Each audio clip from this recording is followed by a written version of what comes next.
1971 সালে পাক হানাদার বাহিনী, আমরা তো দেখি নাই, শুনেছি, কালেমা জিজ্ঞেস করতো সবাইকে। শুনছেন এই ঘটনা?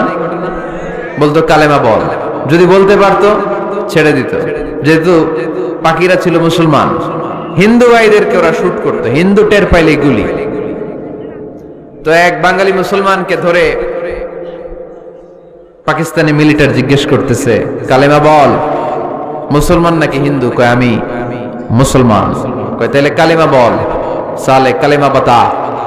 এখন সে ভয়ে এই দোয়া পড়া শুরু করছে। সে পড়তে শুরু করছে, লা ইলাহা ইল্লা আনতা সুবহানাকা ইন্নী কুনতু মিনাজ জালিমিন। পাকিস্তানি কয় সালে ये तो मुसीबत का कलिमा है। মানে বাঙালি এটা তো মুসিবতে বললে পড়ে। বাঙালি কয় হাম তো ভি মুসিবত মে হ্যায়, আমিও তো মুসিবতেই আছি। তুমি বন্দুক মাথার মধ্যে ধরে আমারে কালিমা জিজ্ঞেস করতেছো, আমার কি আর হুশ জ্ঞান আছে? আমি কি পড়তেছি আমি নিজেই জানি না। তাহলে এটা হচ্ছে মুসিবত কা দোয়া, মুসিবত কা কালিমা। বিপদে পড়লেই পড়বেন।